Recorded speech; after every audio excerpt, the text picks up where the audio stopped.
কংগ্ৰেছে বিচাৰিছে যে বিজেপিক হৰুৱাব পাৰক নোৱাৰক কোনো কথা নাই, কিন্তু তেওঁলোকৰ চকীখন নিজেই ধৰি ৰাখিবৰ ক্ষমতা আছে। বিচাৰিছে যে তেওঁলোকে বিজেপিক হৰুৱাব পাৰক বা নোৱাৰক নিজৰ চিটকেইখন যেনে তেনে ধৰি ৰাখে। সিৰিয়াছ আমি ভাবোঁ, তেতিয়া নিশ্চয় আমি কিছুমান কথা মিডিয়াৰ সন্মুখত নহয় কৈ পেলাই অখিল গগৈয়ে কংগ্ৰেছক ভাবুকি দিব বিচাৰিছে নেকি? তেখেতে মিত্ৰতা বিচাৰেনে কংগ্ৰেছক ভাবুকি দি বহতীয়া কৰিব বিচাৰিছে, সেই কথা মই নাজানো। কংগ্ৰেছে বিচাৰিছে যে তেওঁলোকে বিজেপিক হৰুৱাব পাৰক বা নোৱাৰক নিজৰ চিটকেইখন যেনে তেনে ধৰি ৰাখিব লাগে। তেওঁলোকে ক'তো কম্প্ৰমাইজ নকৰে। তেওঁলোকে য'তে জিকিব পাৰে সেই চিটকেইখন কাকো নিদিয়ে, আৰু যিকেইখন হৰা চিট আছে তাৰ পৰা দুখন এখন আমাৰ কৈ পেলাই তেখেতে মিত্ৰতা বিচাৰেনে কংগ্ৰেছক ভাবুকি দি বহতীয়া কৰিব বিচাৰিছে, সেই কথা মই নাজানো।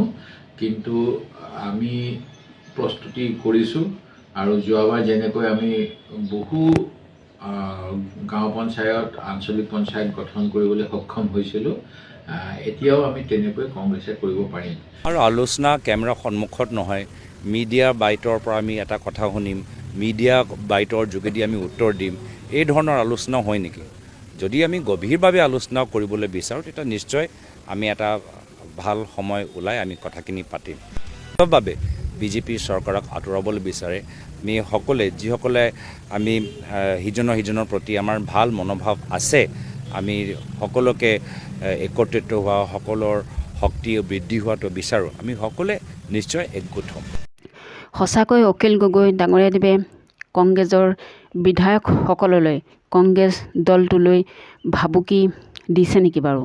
সেই কথা ক'লে কংগ্ৰেছৰ বিধায়কসকলে। গতিকে বন্ধু বান্ধৱীসকল, তেওঁলোকৰ তিনিওজনৰ মন্তব্য আপোনালোকে শুনিলে। ভিডিঅ'টো চাই কেনে পালে কমেণ্টত জনাবলৈ নাপাহৰিব। লগতে চেনেলটি লাইক শ্বেয়াৰ কৰি দিব আৰু ছাবস্ক্ৰাইব কৰি দিবলৈ একেবাৰে নাপাহৰিব। এনেধৰণৰ ভিডিঅ'সমূহ আপোনালোকে পোনপ্ৰথমতেই পাব।